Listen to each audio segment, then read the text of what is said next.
You're listening to the Job Talk with Jeannine podcast with Dr. Jeannine Bennett, a professional resume writer, career coach, LinkedIn expert, military transition expert, and published author. Through this podcast, Jeannine aims to answer all your job talk questions and help you get a career you love. And now, here's your host, Dr. Jeannine Bennett.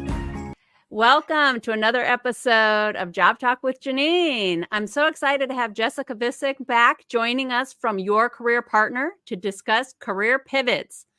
If you recall, Jessica was here last time talking about personal branding. If you missed that episode, you got to check it out. Jessica gave some great insights. So today, I'm sure she's going to do plenty of the same. But before we get started, let's welcome Jessica. Welcome, Jessica. Thank you so much. I'm excited to be here again. Awesome. All right. Let's talk about career pivots and how we navigate them.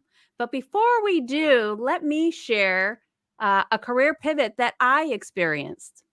So in 2017, I found myself at a professional crossroads, probably like many of you right now. I was a government employee working for the Navy about a decade or so, and I was very comfortable in my situation. I knew my job, I knew how to move forward, and I just was not ready to make a move. But all of a sudden in 2017, I felt a persistent itch to start my own business. I felt I was not getting any younger, so if I wanted to make a move, it was time to do so. At that time, the idea of a career pivot seemed daunting. People questioned whether it was the right move or if I was simply succumbing to restlessness. I was being groomed for senior executive service, and colleagues thought I was crazy for walking away from such an opportunity. However, I got to tell you, after careful review and a lot of reflection and really some valuable insight from mentors, I took the plunge. Today, I can say that embracing that career pivot was one of the best decisions I ever made. It opened doors I never knew existed and allowed me to discover my true passion for helping people achieve the careers of their dreams. This experience fueled my enthusiasm for exploring the topic of career pivots and why I asked Jessica back to share insights with you all today. That was a lot of information I just shared, but timely. I think the topic was perfect. Jessica and I actually talked about this after our personal branding episode, and we wanted to move forward on it because so many people are making career pivots today. So before we jump in, I think we need to define it, Jessica. What do you think? Mm-hmm. Oh, absolutely. So a career pivot refers to a significant change in one's professional direction, just as Jeannine was so kind to share her story and her career journey. It often involves a shift to a new industry, role, or professional focus. And I feel, as I think Jeannine just said, it's very particularly relevant today due to technological advancements, evolving job markets, and also individuals changing their personal and professional priorities.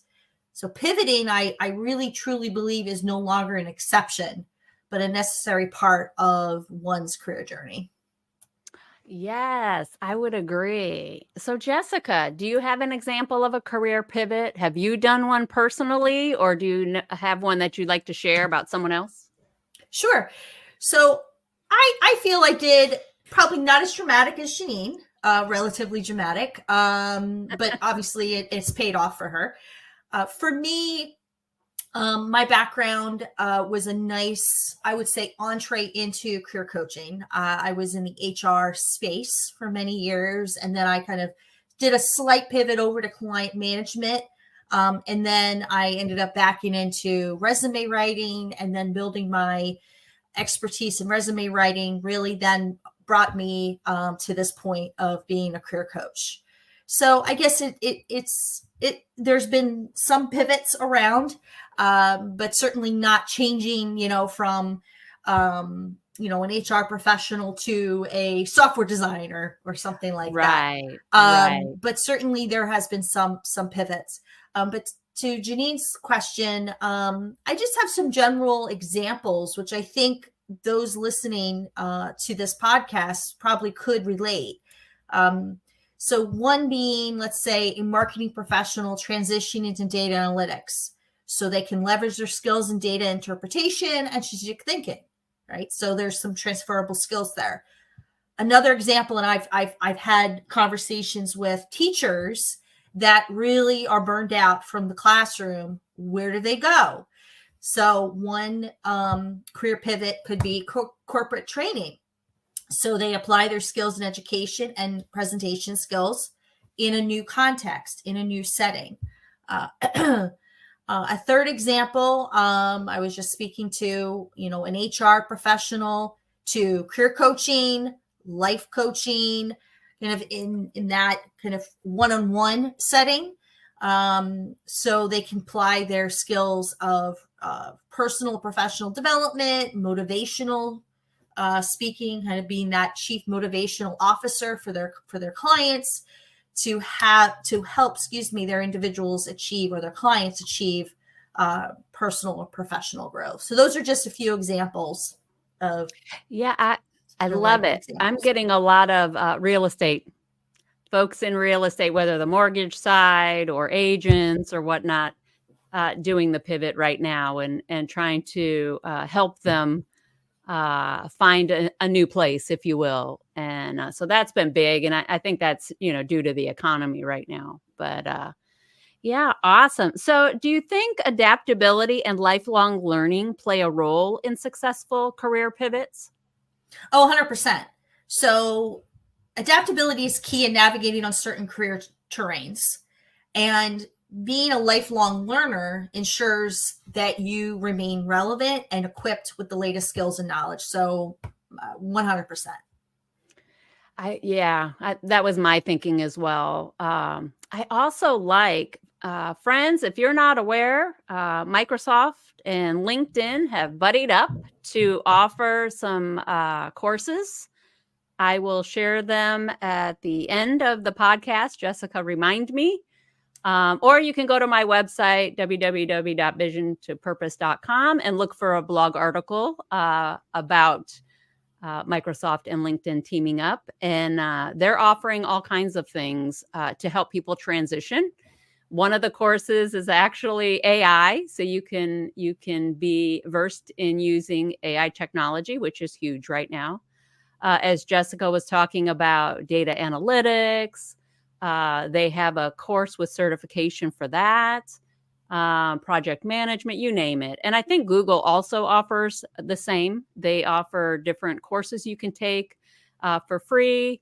And those certifications, when you're done, or courses, not all of them are certifications, but they offer job assistance. They've partnered apparently with these large corporations to offer people who take their courses jobs, or at least opportunities to interview. I don't know if there's a guarantee of a job, but at least opportunities to interview. So I thought that was a fantastic way to help a lot of career pivoters, if you will. And of course, I think I'm jumping ahead because we talk about strategies later, but top of mind, and Jessica knows I can get off on a tangent. All right, Jessica. Well, we talked about, what a career pivot is. What are some challenges you think are most common to people trying to make that pivot? Yeah, I would say first is fear of the unknown. That's like anything. Yeah. And leaving your comfort zone. I mean, you spoke to that very, very eloquently in the opening story. I would say financial insecurity. You don't know if when you transition to that new field, where are you gonna land? What part of the career ladder are you gonna land? And do you have the financial floor, if you will, to handle that potential decrease in salary? So that's something that certainly is a challenge. And I would also say skill gap. I mean, you could have all these transferable skills, but you are going into a new field, a new part of the market. So it's recognizing that you're not going to know it all. So that's certainly a very common challenge. Yes, you're absolutely right. I don't know about you, but I get a lot of clients my age. I'm an older adult and wanting to make a career change, but now they have a family, a mortgage, 2 cars, kids in college, and all of these things. And the thought of starting at the entry level in a new profession, or maybe not entry level, but well beneath where they're established now, is daunting. So they struggle. And so I do get a lot of that. How about you? Oh, 100%. I mean, I know I recently had a conversation with a prospective client. She was in the same company, and this is going to sound like, I mean, this is like a unicorn, same company for 30 years. And recognizing that, I need to consider what are my options. I still have the desire to still contribute. But, Right. the field that I'm in, there is no more growth. So it's like, well, what are my other options?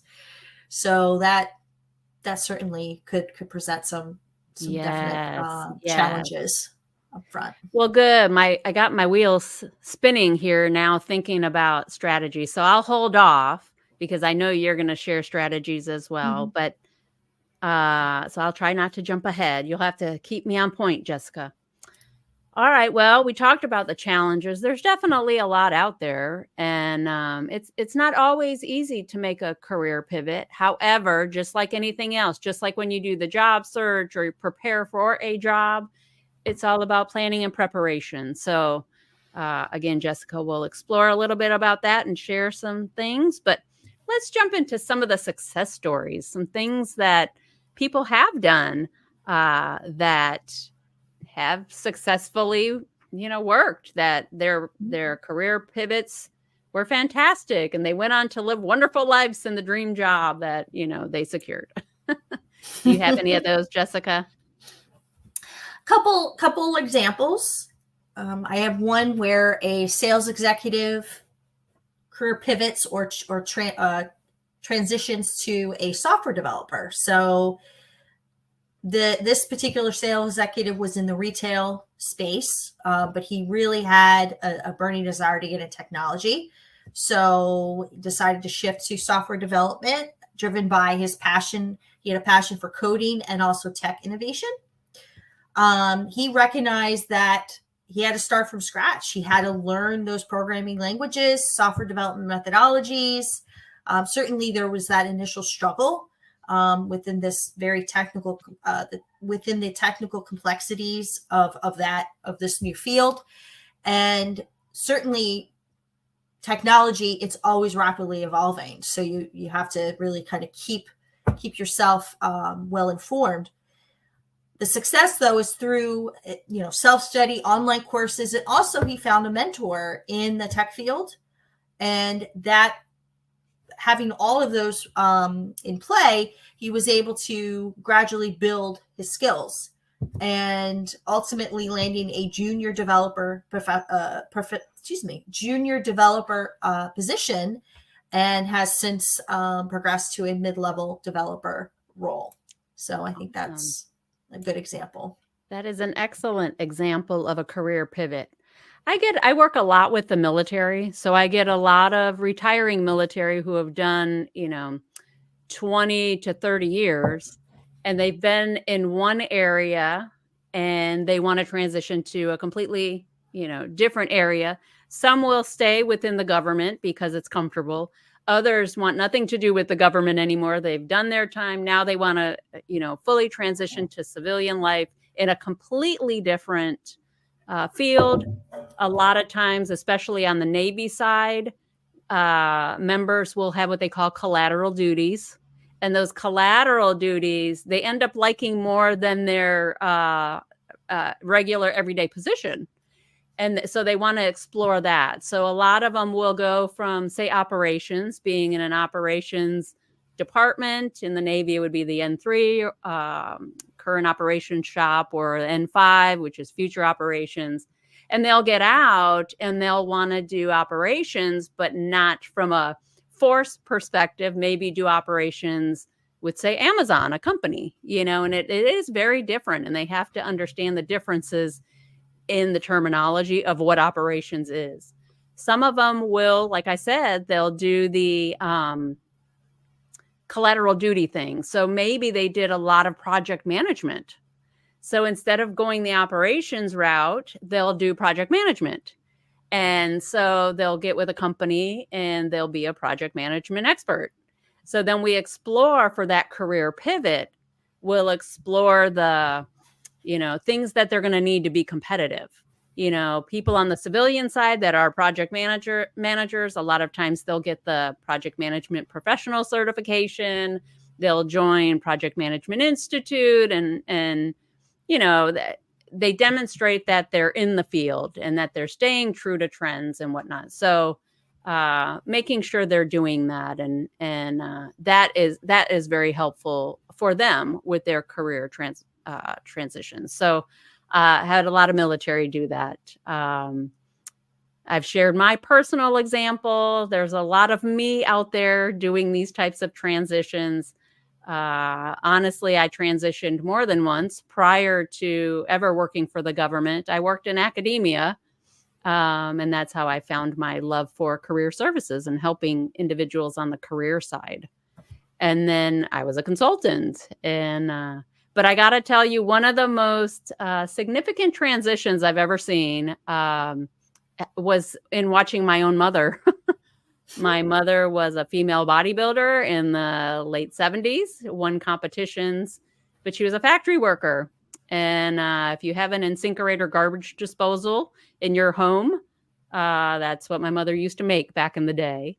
She transitioned out of that, worked in an office for an anti-aging operation in Chicago and did a lot of the certifications.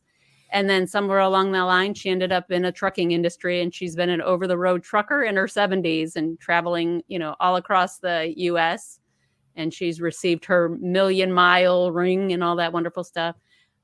So that's been one of the most significant career pivots I've ever seen, is watching her doing that. But all right, I'm just going on and on, Jessica. No, that's amazing. Reel me in here.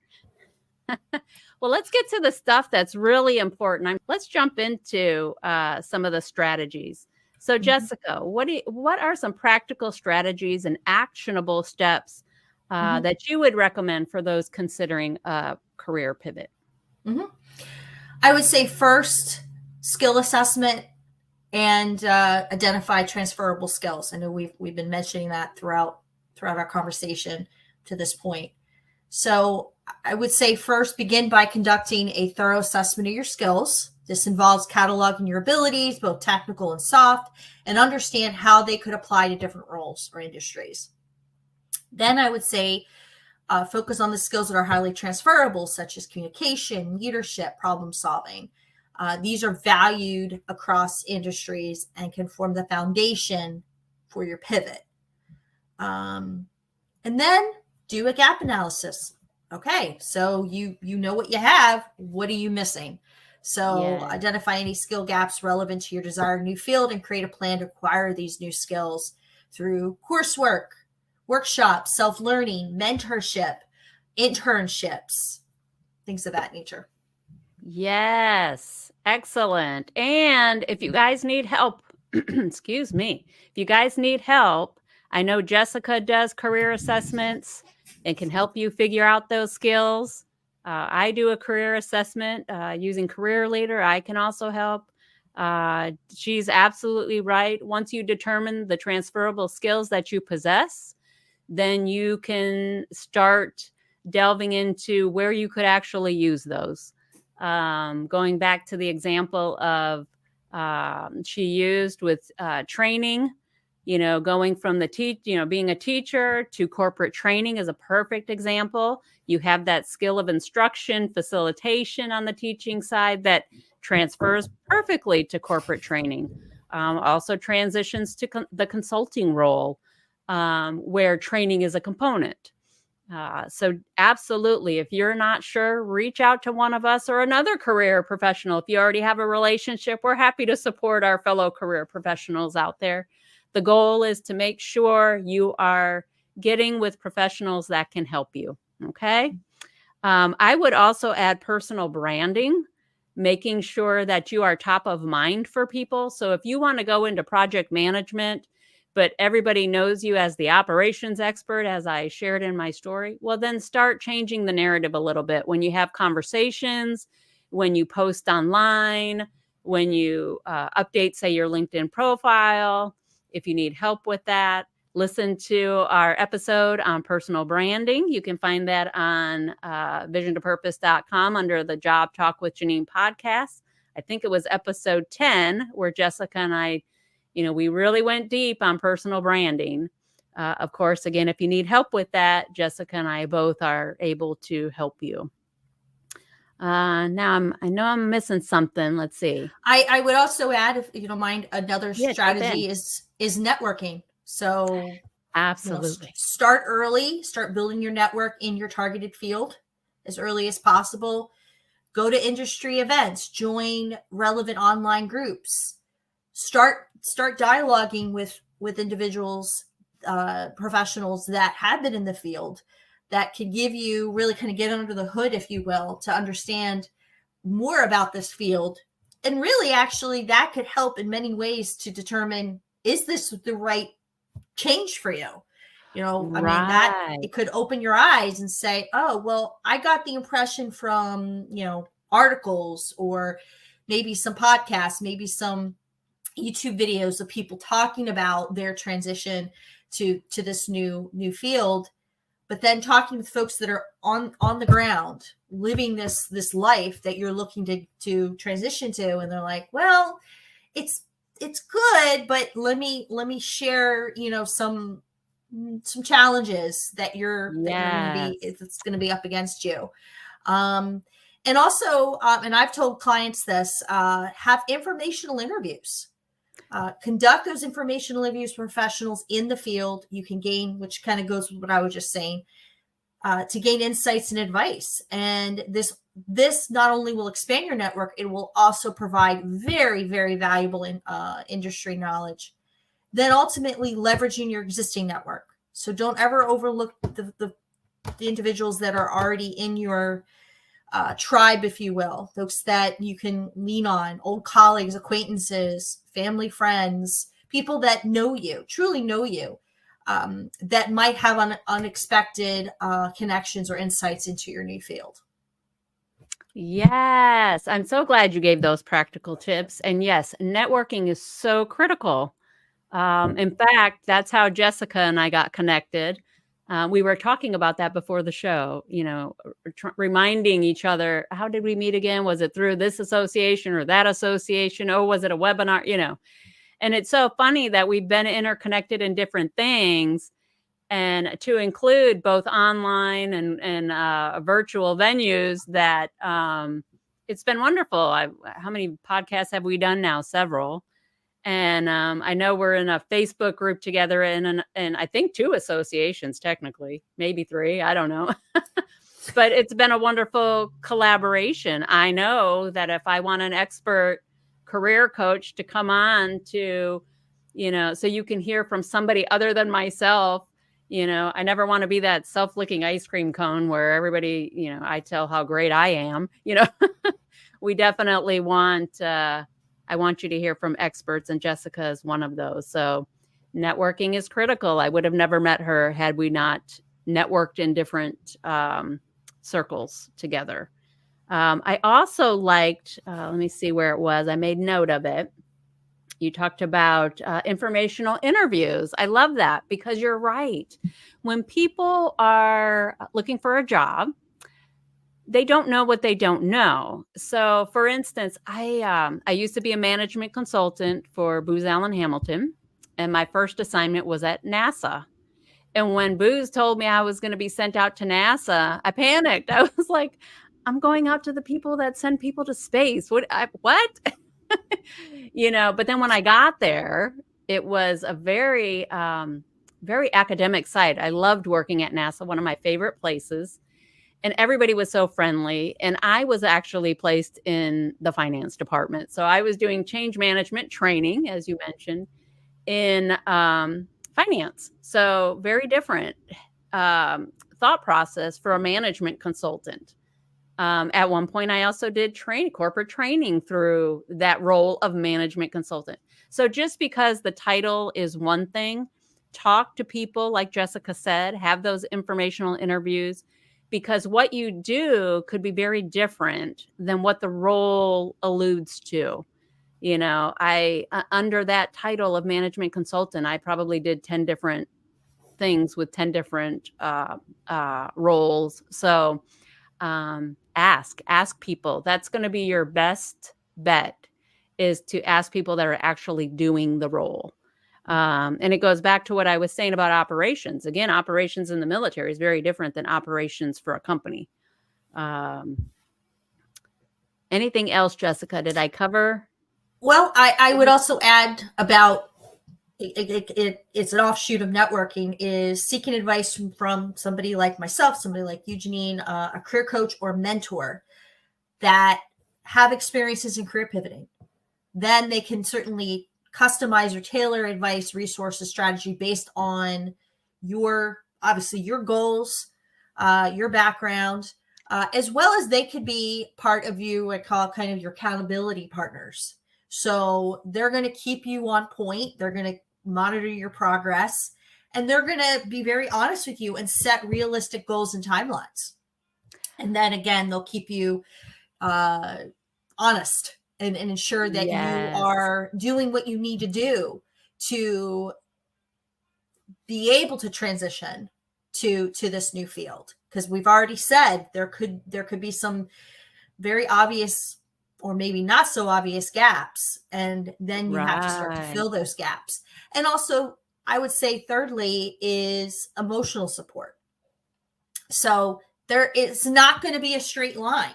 Okay. I mean, it like the word says, career pivoters, it's going to be weaving. It's going to be, going off, to different paths that you didn't recognize. And there's going to be some uphill battles potentially, and challenges that you wouldn't have foreseen when you decided to make this change. So it's great to have people in your corner, like anything, when you're making such a change. Right. It's a big decision because you're making a life-changing, potentially life-changing change, for lack of a better word. Yeah, that, you raise a good point about having a good support system. And then, not to toot our own horns about career coaching, but here's the thing with career coaches is we know what you don't know. There's a lot of positions out there that you don't even know exist, have no idea that exists. And then there's this thing called the hidden job market that, 80%, up to 80%, they say now, of the positions are not even posted anywhere. So you'll never find them. And that goes back to networking, but even through that, networking and getting to know people, if you don't even know what you're looking for or what to ask, it's hard to share with people in those networking environments what you're looking for, because you're going to still say, oh, I'm interested in operations. Well, no, you're not. You're actually interested in this, and that's where a coach could really help you flesh out those thoughts. And again, as Jessica said, look at those transferable skills to say, you have X, Y, Z, so you can really do A, B, C. It connects the dots and just makes it that much faster, because the longer you wait to pivot or to get on that path, the longer it is going to take, and the less money you're going to make in that regard, because you're going to be not floundering, you're just making your way, and you could make your way a lot faster if you had a little guidance. So I do strongly believe and sometimes you got to ask for help if you want to get there faster. And that goes for us. Jessica and I were talking earlier about coaching and coaches and whatnot. I have a coach, I have a business coach, and I also have a career coach from a business perspective. Everybody needs guidance. If you get stuck in your own mindset, then you're only going to grow as far as you know, because that's your limitation, is what you know. And if you're like me, friends, I am very experience based, meaning I base decisions on experiences that I've had. I write by experience. I share advice by research for my clients, obviously, but for myself, it's all experience. So that's going to make it very limiting to me if I don't have someone, as Jessica said, to support me when I make those big decisions. Anyway, again, I can go on and on. I got one more last strategy, if you don't mind me add, is, I was speaking about not fully understanding the role until you talk to somebody. Another way of doing that is actually volunteering, doing freelance, part-time work. So then you're building your resume, but you're also getting an inside look at what that role truly is. Both you're certainly seeing the day-to-day, which is very, very enlightening and eye-opening, but also we go back to the networking. You're meeting people within this new industry. And then again, it could confirm or reconfirm your decision to make this transition. Good point. Yes. And when you volunteer, guess what? Sometimes they make a position for you, even if one doesn't exist, because they like you and they see your work ethic. They see that you're a go-getter and get things done. So then you're not starting from scratch and having to make your way. So great point to end our practical tip section. Anything else, Jessica? Have we covered it all? I think we did a good job. I think we gave hopefully our listeners enough to reflect on and incorporate. Yeah, so we covered, just to make sure, we covered, we defined what a career pivot is. We emphasized adaptability and continuous learning. We explored the significance of career pivots in today's market. I talked about real estate agents moving because of the market. We discussed challenges of career pivots, shared common emotional and logistical. In a way, we shared logistical. I think we covered more emotional. But, Jessica did talk about the path, and it's not always straight. So I'll take that as logistical. We provided insights on navigating and overcoming some of those obstacles. We shared some real life success stories. Both, I would say, highlighted the resilience of people and their perseverance, which is needed when you're doing a career pivot. And then finally, we just ended on practical strategies to help you pivot successfully. So I think that's it. I think we did it, Jessica, and we did it in a little over 30 minutes. Anything else? No, I think it was well covered. Okay. And a lot of giving both people a mile high view, and then also that again, those kind of practical tips that they can immediately implement. Any parting thoughts on your end for our listeners, Jessica? I would say, and it's apropos that we're coming to the end of the year, I would say that if you stumble on this podcast, or you're doing a search on, I'm having this internal struggle, what I'm currently doing today, and I'm really, really seriously contemplating making a change. We're coming to the end of the year. Okay, I'm going to search, how do I change jobs? How do I change where I'm at, from a career perspective? I would say try it out. Don't just kind of think about it in your mind and ruminate. I would say, make some conscious steps, and, hopefully listening to this podcast is giving you some information to do just that. And stay positive. And it's, you just never know. Doors, they say when a door closes, a window opens. You just never know. So. Yes. What a wonderful way to end the show, with some great insight and a segue into our next episode, which is goal planning in the new year. Make that one of your goals, friends. Well, that's all we have today. Thank you again, Jessica, for coming on. Thank you, everyone, for tuning in. Please tune in again. We love to hear your thoughts. So share them in the comments on our social media channels where you see this playing. And have a happy holiday, and we'll see you in the new year.